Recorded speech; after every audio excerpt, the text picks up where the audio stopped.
You're listening to Interactive Wrestling Radio, featuring the Interactive Interview, courtesy of WrestlingEpicenter.com.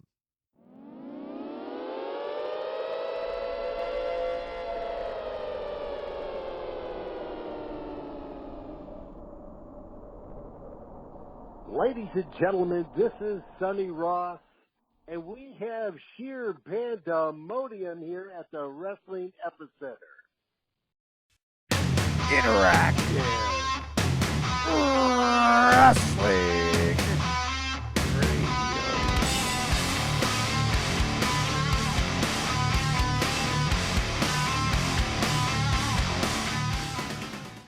Welcome back to the new sounding Interactive Wrestling Radio right here on WrestlingEpicenter.com and YouTube. It's James Walsh, sounding a little bit more clear than I did a few weeks ago, and we're going to bring you two fantastic interviews this week. First of all, we have Leonard Rosen, who was the announcer for Polynesian Pacific Championship Wrestling, PPCW in Hawaii, and he shed some light on that territory, which there's been some posts online. There's been some history lessons attempted to be given by the fans as to how that promotion was run, so we thought it'd be cool to kind of get the real story from a guy who was there and saw it go down.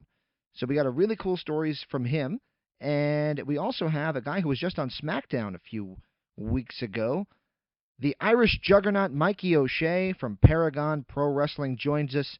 And it's not his first time joining us. He called us as a fan 11 years ago, back when we were on the Blaze, 1260 AM, when I sounded then much like I sound now.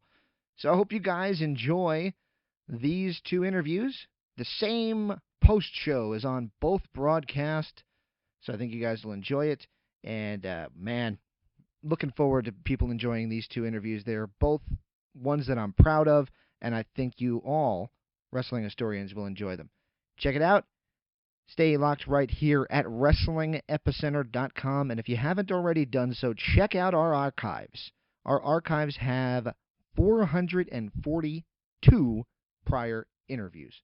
So, man, enjoy. Thank you again for tuning in. I can't tell you how much I enjoy doing these shows, and I hope you guys enjoy still listening to them.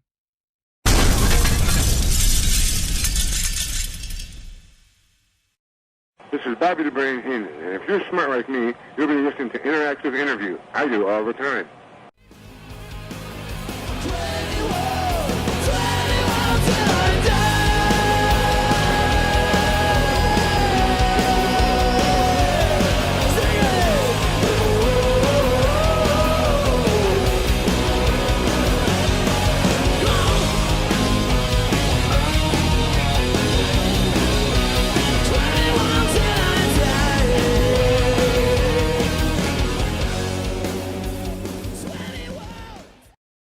Welcome back to Interactive Wrestling Radio right here on WrestlingEpicenter.com. And with us today is a gentleman who spent a little bit of time down in Polynesia, down in Hawaii, for a promotion that has gained a lot of notoriety over the years since its existence, Polynesian Championship Wrestling. He announced there as Sonny Ross, but we know him now as Leonard Rosen. Mr. Rosen, are you with us? I am, and thank you for inviting me on your show, Jay. Well, it's an honor to have you on the show, and you know, I got to tell you, one of the cool things about doing this site is every now and again I get reached out to by people who say, "Hey, do you happen to have footage of this, or do you happen to have this and that?" It happened to me with quite a few of the guys. Dutch Savage from Portland did it to me, and you reached out to me as well, and there's been quite a few other guys who have. And it's always a kick to me that I'm always, I guess, because I'm such a guy who likes to hold on to everything that he's done. I find it funny that you guys don't have your own stuff. So, how important was it to you to get a hold of your Polynesian footage? You know, actually, that's a very interesting question. I was involved in the Hawaii wrestling scene for about 5 years. And I've been a professional wrestling fan ever since I was like 6 years old. I originally grew up in Minneapolis, Vern Gagne, AWA. When I was a kid, my cousin and I would go to, you know, to the studio to watch the Saturday night programs live, and so it was really fascinating to me because it really, it's a cartoon, it's a series of cartoon characters with a storyline. There's the baby face, there's the heel, then there's the story between the two, the history that they create and so forth. So I was fascinated with it. Here's what happened that very few people know. Well, first of all, to answer your question, I was looking for those tapes for 30 years. Now, I did get a hold of Lars Anderson, who was the co-promoter with Liam Isaiah, back when I was involved, and he's living up in Reno, Nevada now. I said, "Hey, Lars," his real name is Larry Haimimi. I said, "Hey, Lars, give me the tapes." And he's like 74, 75 years old now. He said, "They're in the garage. One of these days I'll have them converted over and send them to you." I mean, yeah, right. So for over 30 years we've been looking for it. And my son, Isaac, who is 15 years old, found the site. You sent them to me. And I'm telling you, it's such a joy because my kids are able to see, because they've heard the crazy stories throughout the years. And there are some crazy, crazy stories about how I got involved in it and how it emerged and the things I saw, the things that I experienced. It was a very, very interesting time in my life. Absolutely, and it's an interesting thing for us to look back. Now, I've explained this before, and I'll explain again. I grew up in New Jersey, and, we got a lot of regional promotions, but we didn't delve that far out of our region. Polynesian kind of slowly came on my radar when I was a kid, but it wasn't until about a decade ago that I came across some of these tapes and amidst a lot of tape trading that I got a hold of some of these. I guess my question is, what was it about that Polynesian territory that stretched so far outside of the Polynesian area all the way into, East Coast? And now I'm in Arizona, you're in San Diego now, but what stretched down to the mainland to make everybody really take notice of it still to this day? Well, here's what happened. Russ Francis was the original promoter in Hawaii, and his big stars at that time were Ripper Collins, and he had Ripper Collins was like the main guy, and he went on to be the announcer, didn't he? He did, yeah, he did. And so I worked with Ripper on a number of programs, and what happened is that a lot of the WWF guys, there used to be WWF, WWE, and the NWA guys, they were on their way to New Zealand or Australia or Japan, and these were like the second tier guys. They have the Hulk Hogans and the Ric Flairs at that time, and Ivan Nikita Koloff and all the big guys, and then they had the second tier guys. Sometimes we get the big guys that would came in, but we'd get the guys that were in the developmental stages or that did the house shows.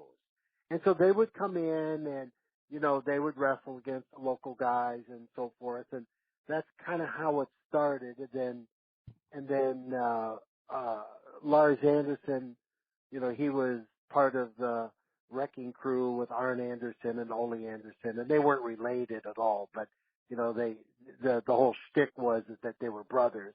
And anyways, so Lars had contact with a lot of the Jim Crockett promotion guys, and they did some deals together. And then there's a whole independent circuit, the Bruiser Brodies and there were two Sheiks. There was Iron Sheik, who was in the WWF, and then just the Sheik. Ed Farhat? So anyways, yeah, right. Ed Farhat. Ed Farhat out of Detroit, if I'm not mistaken. Right, exactly. We had George Animal Steel come through. Jake the Snake Roberts. We had a guy that looked just like Kamala, but they couldn't use Kamala, so they called him Kamala Mala. Ric Flair, we did a few matches with him, and so we did get some big guys that came in. And then what happened was Lars Anderson had a deal with the Financial News Network of all places, and he bought time on the weekends, which was national at that time. He bought time on the Financial News Network, and then wrestling, the Hawaii wrestling, became kind of a thing. And so people, started to hear about it, and we had, Jimmy Superfly Snuka, local guys and so forth, Mark Lewin, Kevin Sullivan, some pretty colorful characters that came through, and it just kind of grew as much as it could grow, and it was interesting. It was really, I did the last interview with Bruiser Brody. Bruiser Brody came to Hot Summer Nights 2. I did an interview with him. By the way, Bruiser Brody was a stand-up guy. He was a really good guy. And Bruiser Brody, I did an interview with him, and then the following week, he went to Puerto Rico for a gig out there, and then he got stabbed in the locker room, and that was it. Yeah. And it was really shocking to me. But I'll tell you, I saw more fights in the locker room than I ever saw in the actual squared circle. Wow. But you is that true in Polynesia? You saw that there in Hawaii? Oh yeah. Oh, for sure. I'll tell you a situation that happened that was really quite stunning. Jerry the King Lawler came into town. His wife was his manager at the time. Did a program, did a show at Neil Blaisdell Center, and then the following day, the whole crew went to Maui and did a show in Lahaina. Lars was there, and Lars got into an argument. We're out to dinner. Liam Ivia, Ati So'o, who was kind of like one of the henchmen, and Lars and a couple other guys. And Lars got into an argument with them, and they went in the parking lot, and Lars got jumped by like 4 guys. He was in the hospital for like 3 months on Maui. There was some pretty crazy stuff. I'll tell you an interesting story. Who jumped him? I think I got lost in that story. If you don't mind, who jumped him? About 4 or 5 Samoan guys in the parking lot. Oh, okay. Oh, man. Nearly killed him. He nearly died. That's terrible. Died. It was. That could be why he doesn't want to find the tapes. Bad memories. Yeah, well, the tapes that you sent me, I was going on to the next story, had to do with the Sheik. And this was a really interesting concept. Think about this. Just think about this for a moment. Okay. Everyone knows that professional wrestling is entertainment, right? But these guys are not MIT graduates, right? They're pretty hard guys. These are tough guys. If you think professional wrestling is fake, yes, it's predetermined, but let me tell you something. This is a rough group of guys. So we're doing the Hot Summer Night 2 at the Aloha Stadium, where football is played. It's a big arena. And is that where they still do the Pro Bowl, if I'm not mistaken? Yes. That's where they do the Pro Bowl. And so in one of the matches, I think it was a barbed wire cage match with tacks on the floor or some crazy thing. The Sheik, his thing was he had this little capsule in his wrestling trunks, and he'd break it open and throw fire in the guy's face. It was scary. It was legitimately scary. And so we're doing the Hot Summer Night 2. He gets out of this steel cage, and he starts chasing a wrestler. Now, the thing is, nobody knows what's real and what's staged, including the people who are working, including me. You follow me? I mean, yes, I know what's supposed to happen, but he went off script. And what happened was he went up into the stands and it started to get really scary. So I told the police that there was like 3 or 4 police officers around the ring, and I said, "Hey, you know what, man? This isn't part of the deal." So they went up to get him. He ran down the other way and started climbing up a 30-foot platform that the television cameraman was up at the top. And I said, "Hey, just so you know, this isn't part of the deal. This is off script and this is scary." And I told that to the police officer. Well, they went and got him down and so forth, and the word got out that I went to the police, and I thought they were going to kill me. I literally had to have the police take me out of the arena to my car so I could get out of Dodge. That was the last event I ever did. Wow. That was Hot Summer Night 2, right? That was the last event I ever did, correct. That was the last You mentioned, event. yeah, that's funny. You mentioned that your son was at that event with you, and you got out of Dodge. Yep. Oh, I got out of man. Dodge. No, it was very scary. It was very scary. So yeah. You mentioned, though, that was the second Hot Summer Night when we spoke previously, and that the first one was a massive success, and the second one was, despite the huge names, and I mean, you guys had the Hart Brothers, you had Jerry Lawler, Bruiser Brody, as we mentioned. You have quite a few names. Yeah, but here's the deal. The first time it was co-promoted by Jim Crockett Promotions. So they had, you know, the Russians, Ivan Nikita Koloff, they had Ric Flair, they had, you know, they were really premium names. And so Ric Flair and the Koloff brothers and so forth, they did promos out of Atlanta, which is where they were based. They aired them in Hawaii, so it was very inexpensive to promote the event, and that was very, very successful. Second time around, you know, they didn't have that co-promotion situation. The guys that came were independent guys, so they weren't able to sell it the same way. So no, it was not nearly as successful as the first one in terms of who they drew you know, as far as numbers, as far as the crowd. Right. But it was, you know, we used to get 8,000 or 10,000 people in Neil Blaisdell Center. I mean, it was picked up by the local ABC affiliate there, so there was definitely a lot of fans. You know, I think we did like one event a month at the Neil Blaisdell, and I mean, there are a lot of wrestling fans there. It's a subculture. It really is a subculture. It's like nothing I've ever seen in my life, and I've been talking about it for 30 years. And until I got those tapes from you, no, you know, people would hear about my stories. You know, my friends, my family, my kids, but they can't relate. They can't relate unless you see it. I saw it from the tapes you sent me, and it blew me away. It's like, oh my God, I can't believe. I'll tell you another funny story.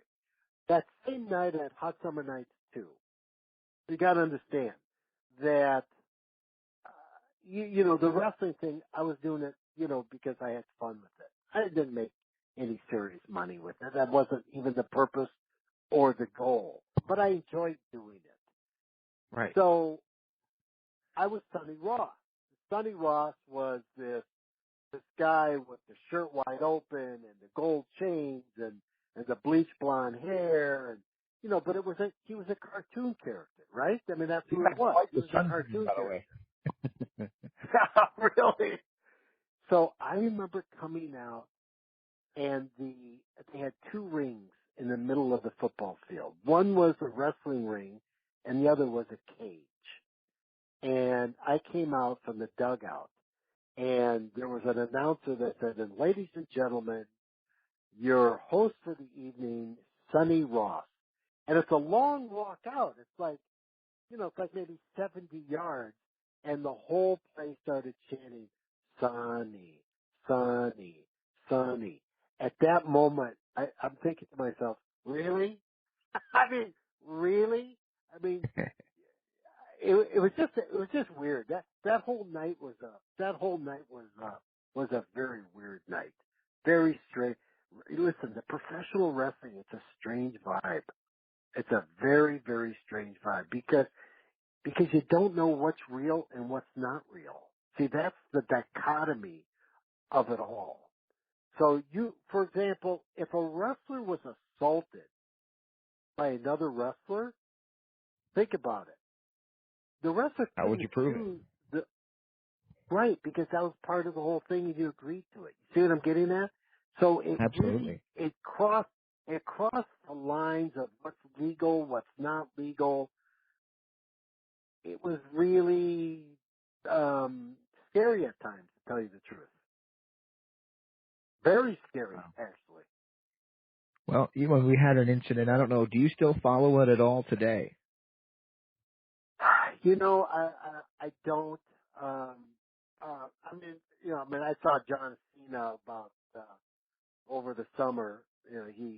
His girlfriend lives in Pacific Beach, versus a couple of miles from me, and I've talked to Flair a couple of times, throughout the years, and but I don't really watch it that much. I don't even know what it is anymore. You know what I mean? I'm not even sure what it is. But tell me what happened.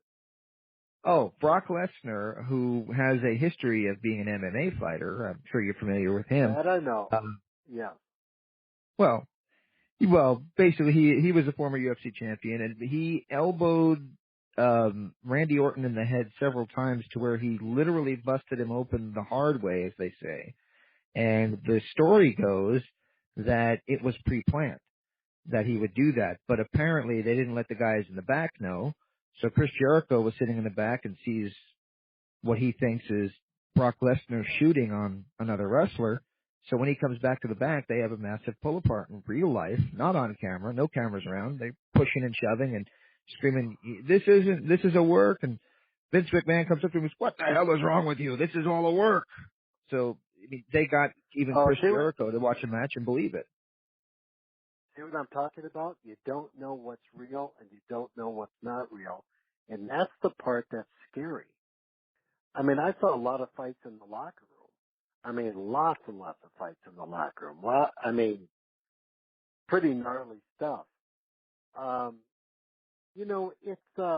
Wrestling has always been a subculture. They can make it corporate like the WWE has, but at the end of the day, the nucleus of it is a carnival act with carnies that are all bulked up and a lot of things are pre-planned. Everything's pre-planned. But when it goes off script, you never know. You don't know. Like the story you just told me, because I happen to see that photo on your Facebook page, and that does not look like a normal bump that a guy would take. You know what I mean? Exactly. It doesn't work that way. I mean, back in the day, Ripper Collins. If you ever looked at Ripper Collins or Ric Flair or Dusty Rhodes, I work with Dusty Rhodes on a couple of events. They have vertical scars on their forehead, thousands of them, because they take a straight edge razor blade and they cut themselves, and blood goes down the face, and that's part of the whole deal. I don't think they do that anymore, but taking an elbow to the head like Randy Orton took, I have a serious question whether or not that was real. Getting back to the story I was telling you about Jerry Lawler. Mm-hmm. Jerry Lawler, we went to Maui, and his wife was, quote, the manager, and she was part of the match. And the way it was supposed to work was Siva Afi, which was a local guy, and he was a hell of an athlete. He was going to come off like the top rope onto Jerry Lawler. and pin him. And then Lawler's wife was going to jump into the ring and jump on him, and somehow by jumping on him, that's going to take him off. Lawler's going to turn over and pin him. Anyways, what happened was, as she came off, I think the second turnbuckle, as she came off, Steve Offey turned around, his elbow hit her right in the nose and broke her nose. I mean, and she was a beautiful, beautiful woman. That was not part of the deal. But He's got quite a history of being with those beautiful girls. That is. Yeah, right. But Jerry Lawler, he's still doing it. I don't know. Is Jerry Lawler still announcing? He's been demoted, whereas he was the announcer for Raw and SmackDown. Now he kind of just does the introductory shows on the network. They do not have him on the headset or anything like that anymore. He just does like the here's what you're going to see tonight kind of stuff. Oh, because Jerry Lawler's a talent. And he's still working. I mean, in fact, they're doing he's main eventing a big Memphis revival show, not revival, but like a legend show, and he's going to be working in the ring, and I think he's facing Jeff Jarrett, so he's still getting in there and doing it. Oh, yeah, he's got to be 60 years old plus. Oh, I think he's had a heart attack too, which is, on air. He was calling a match and had a heart attack and had to be carted out to the back and everything. And yet you can't keep some of these guys out of the ring, whether they should be or shouldn't be. You can't keep them out. I grew up with Vern Gagne, who is credited with finding Hulk Hogan, and the greatest talent of all time, in my opinion. And I never had the pleasure of working with him. Was Bobby the Brain Heenan? Oh, Bobby. I'm talking Heenan. about Okay. Bobby the Brain Heenan.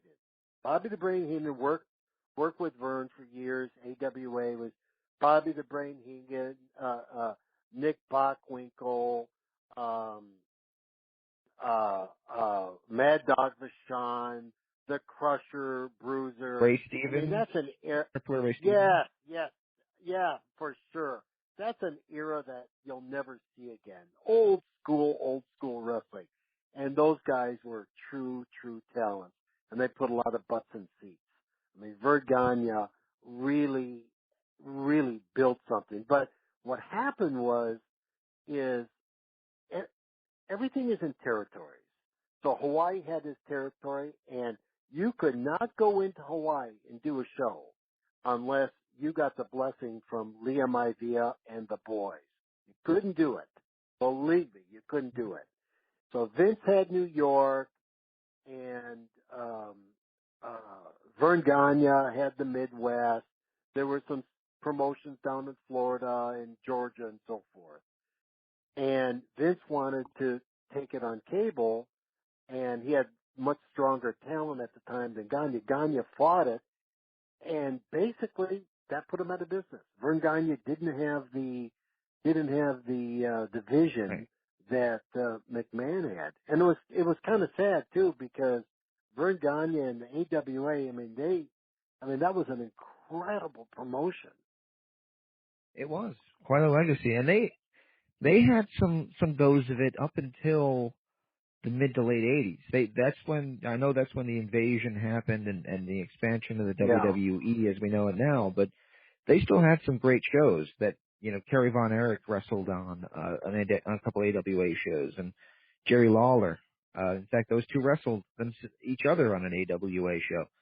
So there was quite a lot of last minute shows for the AWA that had some strength to them. But a few years ago on ESPN Classic, they started rerunning some of the very late era AWA shows, and it was almost sad to see what it became. Yeah. Well, Marty O'Neill, who was the announcer, who was the best. Oh my gosh. Do you remember Marty O'Neill? Short guy, about 5'4", 5'5", with sunglasses. Do you remember him? Yes, I do. Yes. He was the best. I mean, he was absolutely incredible. And but the wrestling was very territorial. You did not go into another guy's territory unless you're paying booking fees and booking their guys, and otherwise there would be some serious problems. Now, Hawaii wrestling is dead right now, which is Right. kind of unfortunate. And I don't know if anybody has the desire to really pick it up again, because it's all, you have to develop the talent and so forth. The problem is nobody made any money with it. I mean, Liam Ivea had it. I think Russ Francis, when he had it, I think they did good. When Liam Ivea took it over, they struggled with it. They were never able to take it to a place where they made any money. So if somebody were to go into Hawaii now and try to develop it, it'd be very, very difficult. But Hawaii has a long history with professional wrestling, like I say, from Russ Francis, who had a very, very successful promotion there for many, many years. And this was before my time. And like I say, Ripper Collins was part of that, along with, a whole bunch of other guys. But I learned a lot. I learned a lot working with these guys. I mean, I'll tell you the story. Go ahead. Would you say that Bobby Heenan it was an inspiration for your Sonny Ross character? Because there's a lot of similarities there. Bobby Heenan, I would say Bobby Heenan. I would also say Marty O'Neill, the Mouth of the South, Jimmy Hart? Ted DiBiase, yes, Ted DiBiase, and Jesse Ventura, for that matter. Because I remember asking a question of Lars Anderson: why do professional wrestlers bleach their hair blonde? And it was such a interesting answer. And he said, to be different than other men. Just that simple. To be different than other men. So, I mean, I think I got that inspiration from being around it and being around it ever since I was a kid. I'm not into it anymore. But I mean, I'm into, I enjoy mixed martial arts. I train Brazilian Jiu-Jitsu. I mean, I'm almost 65 years old, and, I won a world championship 3 years ago in the Masters division. So I've been involved, a lot in wrestling my whole life. I coach high school wrestling in Hawaii at the same time that I was Sonny Ross. And so it was, but Bobby the Brain Heenan took the prettiest bump of any professional wrestler that I've ever seen in my life, and his communication skills were great. And I think what a lot of people don't realize is the importance of a manager. And I don't know, do they even have them anymore? Do they have managers anymore? Very seldom. They went through a stage where there were girls that were the valets, but the problem was you really couldn't hit them. So there was no payoff. There was no, if you win the match, you get 5 minutes to beat the tar out of, the person. So you really couldn't do anything with those. There's a few. Paul Heyman is still kind of around, but not as many as there used to be, and it's very much a died-off art. Well, do you know why managers were created? Well, to be the mouthpiece for guys who necessarily couldn't talk. I mean, that's kind of always how I viewed it. That's 100% right. If the wrestler was, like, let's say, an Andre the Giant who didn't have good communication skills, Bobby Heenan would put him over, right? And so the manager would take the role of the communicator, of the wrestler who didn't have those skills. So that's why you never saw someone like Jesse Ventura with a manager. If Hulk Hogan had a manager, it was only because he was in a group and the other guys maybe didn't have the skills, so the manager put the whole group over. But the manager was a very, very integral part of Hawaii wrestling, a very integral part of wrestling, certainly in the 70s, 80s, and the 90s. And yeah, I mean, I've watched it a little bit. I'm not into it, but I've watched it a little bit, and I don't see that like, like a what? Gorilla Monsoon. Oh my God, what a talent he was. Gorilla Monsoon and Bobby Heenan. Do you remember the television programs they used to do? I'll be honest with you, we have a Hall of Fame section on our website, and I put basically the people who inspired me to be a wrestling fan in there little by little. Number 1 was Hogan. Number 2 was Randy Savage, and as by proxy, Angelo Poffo, his father, and his brother Lenny, I put them in together because that was a request that Randy had before he passed away about when he gets put in the Hall of Fame. He wanted to go in as part of the as part of the Poffo family because of respect to his dad. And my third inductee was Bobby the Brain Heenan. And that is because you could do a show with Bobby Heenan and Gorilla Monsoon where the matches were literally nothing to write home about, but you've watched the show and just laughed the entire time of what they were saying and doing because they were just so priceless together. Priceless. That's stunning.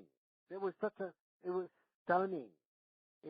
It was such a creative work of art that when I look back at it, I say that's professional wrestling at its best, at its finest. And I had the opportunity to meet Bobby Heenan a couple of times. Like I say, I never worked with him, and I never worked with Gorilla Monsoon, but huge fans of both of them. Yeah, for sure. I wanted to ask you, in doing research for this interview, I was reading up on the Polynesian territory, and I came across some posts on a message board from quite literally 16 years ago. And it was interesting reading some of the comments, and one of the comments on there was that after a visit to Polynesia, apparently Bob Geigel, who was the head of the NWA, was making a lot of innuendos and goofy faces about his doings, shall I say, with Leah Maivia. Any idea what that was about and what they were alluding to? Oh, I know the whole story. Oh, I know the whole story. Are you going to share that with us? Well, let's just say that Leah Maivia was not a straight shooter. That whole Samoan wrestling culture were a bunch of thugs. Let me just go and say that. And what happened was Bob Geigel and Leah Maivia were supposed to do a promotion together, and of course there's money issues, you owe me, or I owe you, or you didn't pay me for this, so forth and so on, and there was an extortion that was alleged that Bob Geigel or that Leah Maivia was extorting Bob Geigel. The FBI actually got involved in it. And oh my gosh. They, no, you didn't know about this? No, I did not know about this, no. Okay, well the FBI got involved in it, and Lars Anderson was arrested, Leah Maivia was arrested and then deported, Ati So'o was arrested, and it actually went to trial, and I'm trying to think the name of the announcer, short guy, Tony Schiavone. Tony Schiavone, yeah. Yeah, Tony Schiavone and a couple other guys were actually were issued summons to come to Hawaii and testify. To make a long story short, the government lost. and they couldn't prove that there was extortion involved. And I don't know any of the details, but I remember Lars getting arrested, and it was all over the newspaper, and but it did go to trial, and the government lost the case. But that's what that was about. Did that contribute to the demise of the Polynesian territory? I don't know. I can say it certainly didn't help because Liam Ivea, I don't think any of those wrestlers ever got paid, to tell you the truth. And that came out there from what I saw. I think a lot of them came out because they got a free plane ticket, and then they'd spend a few days in Hawaii, and they Right. showed. Was it kind of viewed as a working vacation for them then, I guess? I think so. The only person that I know for a fact that got paid was Ric Flair, because he demanded a round trip first class ticket. What they used to do, which was really strange, is they'd have these guys come in. Richie Magnet, he came in from L.A. and Kamala Mala and the Sheik, and their local guys there were Mark Lewin, who was a very, very scary dude. Yeah. They would send them a one-way ticket and wouldn't give them the round trip ticket until after they actually worked and performed. I mean, it was a sketchy deal, to say the least. They got a one-way ticket. So I have to ask there wasn't you. a lot. Yeah. Go ahead. I'm sorry. I didn't mean to interrupt. No, I'm just saying it was a very sketchy operation, to say the least. It was for many, many years. Oh, man. You mentioned something early on, and I'll let you go somewhat soon, but I wanted to go back to this. You mentioned it early on that you did the last interview with Bruiser Brody, and we kind of stemmed off of that talking about all the backstage fights. We had another guy on our show, another announcer who worked the Texas territory, who talked a lot about Bruiser Brody, and I guess I would like to get your perspective on what probably happened in that locker room. Do you think it was a setup thing, or was it just tempers flaring with the death of Bruiser Brody?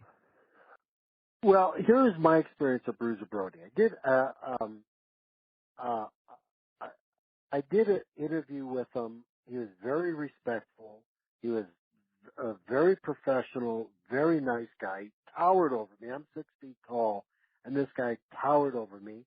And I actually went out for sushi and a beer with him one night, and I thought the guy was a prince of a guy. I mean, he was just a good guy. He had a couple of beers, had some sushi, went to his hotel room, left the next morning, acting like a professional. I don't know what happened. I asked a number of people that were, quote, in the know at the time. I can almost assure you it has to do with money. These guys are on the independent circuit, and, a lot of these guys just didn't get paid. And my guess is that Bruiser Brody is in the locker room and says, "Hey, man, where's my money?" "Oh, well, you'll get your money next week, blah, blah. The show wasn't as big as we thought, blah, blah, blah, blah, blah." And, tempers flared up, and one thing led to another, and, he got killed. I'm guessing that that's what happened. And I don't know that, but that's just knowing the business for what it is, certainly with the independent guys. I mean, it was a rough crowd. I mean, I remember a conversation I had with Kevin Sullivan. Remember Kevin Sullivan, the Taskmaster? Absolutely. Taskmaster Kevin Sullivan, the devil himself, as Dusty Rhodes used to say. The devil himself. So we were doing a bit where, because I'm living in Hawaii, comes over. I was living in Kailua at the time, and the deal was I was standing in front of the beach in my Sonny Ross suit, and Kevin Sullivan and Mark Lewin would come out of the ocean with all kinds of seaweed on them and do their bit. Oh, where you come from? I come from everywhere. I'm the taskmaster, blah, blah, blah, blah, blah. And Right. it was a cool bit. It was a really cool bit. That's And iconic, by the way. That's been parodied and never successfully duplicated, but they've done it several times and tried to recreate that. And just the visual of Mark Lewin with the moon and everything and him coming out of the ocean is just, oh man, that was a visual and a half. Vince McMahon would kill to pull that off. Right. Yeah, right. And so we ended up going out to lunch that day. I like Kevin Sullivan. I thought he was a cool guy. He's from Boston. Wasn't a big guy. He was pretty short, but he's very wide. And he was a power lifter, is what he was. Oh, I didn't know that. Yeah, before he was a wrestler, he was a power lifter. That's probably how he got to be frankly, as wide as he is tall. Yeah, he was a big boy, horizontal. Anyways, so we went out to lunch. He says there's something that a lot of people don't get. He said it's not about winning matches. He says I haven't won a wrestling match in 20 years. Mm-hmm. It's about the show. It's about the show. It's not about who wins. It has nothing to do with win, loss, belts, this, that. Doesn't mean anything. It's about creating the drama and putting people in seats. Because inevitably, somebody gets called out, they're disqualified, they hit somebody over the head, they were out for more than, a count of 10 or whatever, and that's how the wrestler would save face. Right? You follow me? I do, yes. Right. So it had nothing to do with winning or losing a wrestling match. Nothing. And you tell me, I'm guessing it's still the same way, because that concept, I don't think that concept changes. Yeah, unfortunately, the internet is making things a little bit more, how can I put this? With the success of MMA and everything, I think that the internet has impacted wrestling in a negative way to where there's a lack of identity. So theoretically, that's the way it should be, but it's not necessarily always that way. And then when somebody loses a match now, people can completely overreact, whereas in the past, it might not have meant so much because, as you said, it was, part of a show. There is just genuinely a disconnect, a lack of connection between what wrestling was and what wrestling is. And for that reason, hey, that's the reason I'm watching, 30-year-old Hawaiian wrestling tapes and, and other wrestling. Yeah, right. It appeals to me more than what's on TV now. Yeah, the Von Erichs down in Texas and the Hart brothers from Calgary and so forth. I mean, that's old time wrestling. You know what I mean? Wrestling. And I thought it was great. I mean, if you go back to the genesis of wrestling, Vince McMahon's father, he had the mummy and all dressed, wrapped up like a mummy, and Bruno San Martino and all of these characters. And when I was a kid, the only exposure we ever received was through wrestling magazines. They didn't have the internet. They didn't have like your site. They didn't have. It was wrestling magazine. Oh my gosh, look at this and all this. And there was a lot of blood, and there was a lot of cartoon characters acting out. I don't know. Like I say, I don't know what it is today, but in Hawaii wrestling and Polynesian wrestling, there were two. Here, the more I think about it, here's what's the problem with Hawaii wrestling. Everybody was a heel. There was no babyface. Lars Anderson would be screaming, and Superfly Tui would be screaming, and Steve Aoki would be screaming. There was never the good against evil. It was just all evil, I guess. I mean, remember, because I can think you'd have Sergeant Slaughter against a Russian, right? or you'd Right. have Sergeant Slaughter against, the Sheik or some guy from, Iran or something, or Mad Dog Vachon against, Greg Gagne. It was always good against evil. But in Hawaii wrestling, they never got to the point of character development where they'd have the baby face or the good guy against the heel. Everybody was a heel. So it wasn't much of a storyline. And you know what's interesting? Is I've never thought of it that way until we've actually had this conversation. I'm sorry to kind of pee on your memory of the company you work for. No, you're not peeing on my memory. This conversation has enlightened me because a question you asked me earlier was the demise of Hawaii wrestling. And when Russ Francis had it, there was always, Ripper Collins was the babyface. He was the good guy. He went against evil, right? He went against the guy who came into the territory and he said bad things about Hawaii and, you're as dumb as a coconut and, that kind of thing. And Ripper Collins would be there to represent the Hawaii people and represent, what they stood for. Ripper Collins was gay. And that was something that was hidden, for his entire career. Not that it matters. It doesn't matter to me. But the fans didn't know that. But today they probably have him coming out like, Goldust or something. You remember Goldust? Yeah. Well, he's still there too. Goldust still wrestles. Yeah. He's still there? Yeah. His brother quit. Cody quit, and he's working the independents. But Dustin's holding on as long as he can. I'll tell you who another great talent was, and I wish I had the opportunity to work with him, and that's Dusty Rhodes. Dusty Rhodes, the American Dream. Oh my God, was this guy a talent? What a talent.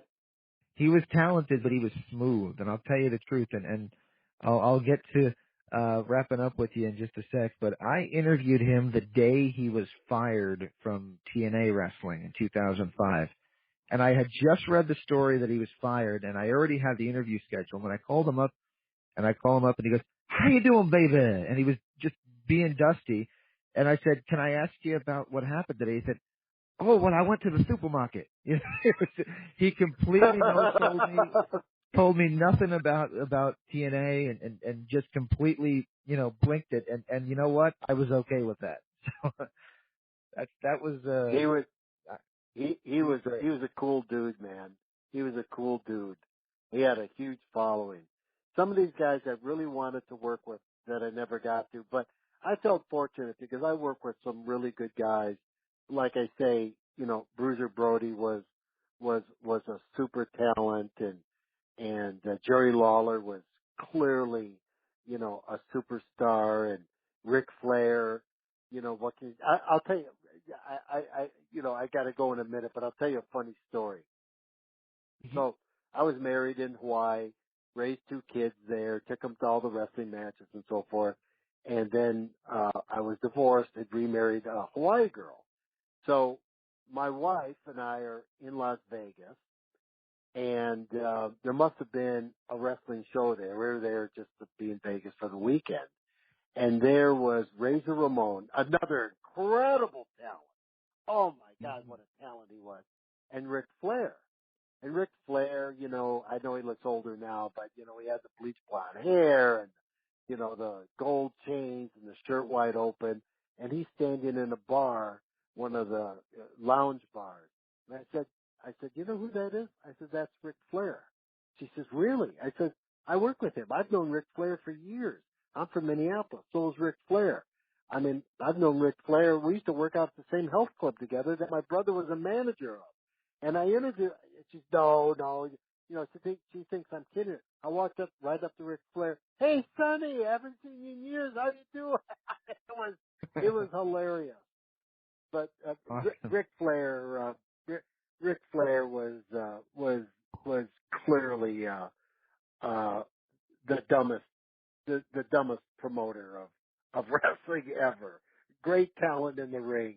But if you read Mankind's book, I totally I totally. Did you ever read his book? I forgot what it was called. Oh, there's many. He's actually written, I think, 3 bestsellers, but yeah.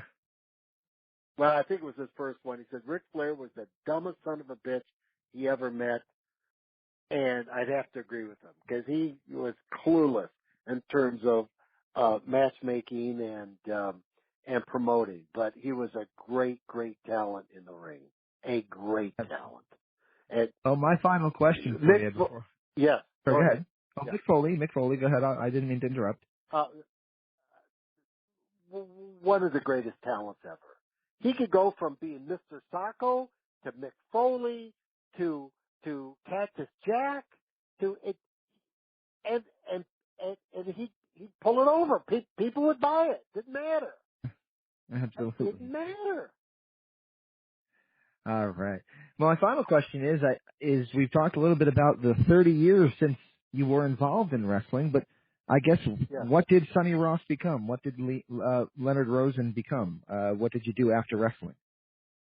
Well, that's an interesting story. I was, during the time that I was Sonny Ross, living in Hawaii, I was also involved in television, and I was on the Financial News Network. That's how Lars got his program on there, is through my connections. So I was a 6 o'clock news anchor on the Financial News Network. So in Hawaii, I was Coach Rosen because I was the coach of the wrestling team there.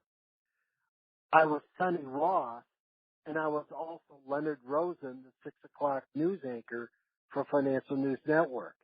So people would look at me and they couldn't figure out, is that Sonny Ross? Is that Leonard? Is that Coach Rosen? The people couldn't I had a hard time figuring out who I was.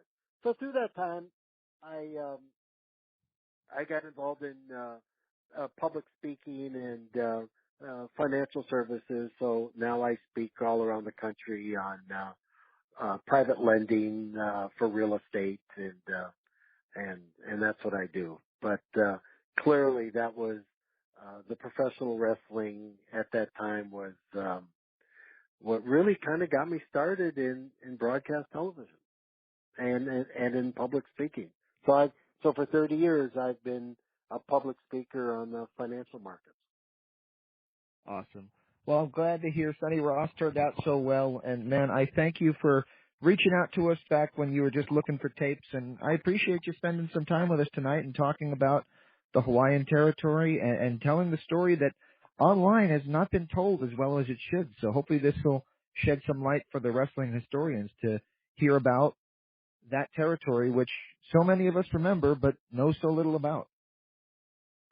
James, I enjoyed the time that we spent together, and I'm real curious to hear once you put this live up on all the medias that you use. I'd love to hear it, and I'd love to hear what the fans have to say. Awesome. And how can they get in contact with you if they wanted to comment on this? How about through your website? All right, you'll be reading comments on that. That's so good. All right. Hey, this is the Macho Man Randy Savage, and you're listening to the Interactive Interview. Oh yeah.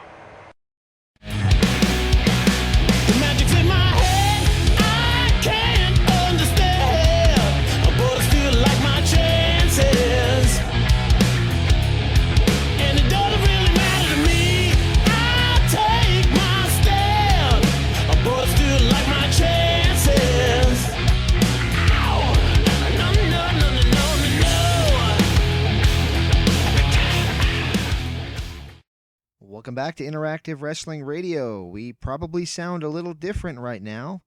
It's James Walsh, joined as always by Patrick Kelly. Patrick, are you there? I am here, James. All right. Yeah, we're trying to update our sound a little bit, make us sound a little bit better, and by doing so, we have microphones instead of telephones this time, so hopefully everybody enjoys the crisper, clearer sound. Yeah. All right. Yeah, it's so time to join the 2010s, The 2010s, yeah, we'll step gingerly into the 21st century. Maybe, I did listen to myself, though, because I Yeah. recorded this very way, our interview with Mikey O'Shea, and it's really weird to hear myself on a full-scale microphone again, because it's the first time since I was on the Blaze that I have. So it's like, oh, crap, this sounds like 2005. Oh, wow. All right. So, anyway, here's Patrick Kelly. Patrick, how have you been doing since we last recorded something? Oh, tired. Tired. Started a new job, and that's a completely different schedule. So the commute's a lot different from what I was doing before. So I've been largely unavailable for things like this. Yeah. Well, I started a new job too. Again, not by choice. Uh, but I'm happy with it. So we both work in different places than we were before. The word delete has forever been altered by Matt Hardy. What else has changed since we did this? And apparently, wrestlers are agreeing to get their heads busted in for a lifetime job. Apparently, yeah. What did you think of that? We talked about that. This is the recap show. I'm putting it on the same show with Sonny Ross from Polynesian Pacific Championship Wrestling and also Mikey O'Shea, who recently worked a match on SmackDown. Thank you to both of those guys for joining us. We talked a little bit about the match with Sonny Ross, who has a viewpoint and an experience in MMA. What did you think of the weird SummerSlam main event with Brock and Orton? It went about, some people thought it was a shoot. I know there was the whole situation with Chris Jericho where he flipped out, apparently thinking that Brock just shot on Orton. I've always had the mindset, if it happened on TV, just assume it was a work until you hear otherwise. So I just assumed it was a work, even if it was a little different from what you normally see. I wasn't bothered by it because one of the things that they've managed to do with Brock, and it's definitely because of his MMA background and everything, but they tried to do different things with him rather than the typical formulaic wrestling thing. I wish they would apply that type of stuff to a lot of other guys, so the show would feel less formulaic and less paint by numbers. But I wasn't that bothered by it overall. I don't know how they got Orton to agree to do it, but it was interesting to say the least. From what I understand, they promised him a job for life. Either that or they're scared about all these lawsuits that are coming up about concussions. But apparently he's going to be set for life because he got his head knocked in by Brock Lesnar. And, Randy Orton's on like strike 2 3/4 in terms of wellness violations. He's like, there's strike 1, strike 2, 2.5, 2 3/4. I mean, he can't really strike out, but he cemented his position by allowing him to get busted open the hard way by a guy who can, quote, safely do that to you. Your head is not a can of beans. You can't safely open it. It just doesn't happen. I'm just, again, coming from a place of a guy who's never been trained in MMA or pro wrestling, I'm going to assume that Brock knows more about that than, say, you or I. Like, you and I could probably, you asked us to bust open somebody's head, we would just straight up just go 100% and bust their head open. Brock probably knows how to do that without completely giving Orton a concussion, because Orton apparently wasn't concussed. He's still on TV and everything, so he's fine. But, I don't know. It's really strange. It's strange. It is strange. And I mean, pro wrestling is a weird business. Let's just get that out of the way right off the bat. Wrestling's a weird business, but I don't know that I like this whole business of the worked shoot in this regard because it's not because it works the internet. I don't give a crap about that. If anything, I actually get my rocks off if they work on the internet crowd who seem to want to pretend they know it all. Yes, I fully realize I'm part of that. But I don't know. It doesn't do it for me. I thought the match sucked, and I mean, I hearken back to what Stephanie McMahon had said. She had mentioned in a pre-network interview that sometimes in MMA you pay big money for a match that lasts 20 seconds and is one-sided. Well, that just happened at SummerSlam. It wasn't 20 seconds, but it was one-sided. Mm-hmm. So I don't know. Wrestling's a work. You're supposed to get your money's worth, and I don't think that the main event should. If they were going to do that, that shouldn't have been the main event. Oh man, but yeah, they do that a lot with Brock's matches, and we're getting to a point now where, okay, when is somebody gonna beat Brock? Like you got to start thinking it's like, okay, you're gonna cash in your chips, right?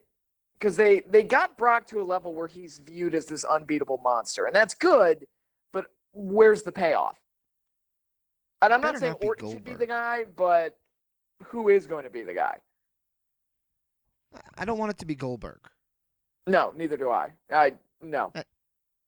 I'm cool with Goldberg, don't get me wrong, but they shouldn't be putting a 50-year-old guy in there and say, hey, this is the unstoppable monster. I mean, let's be real.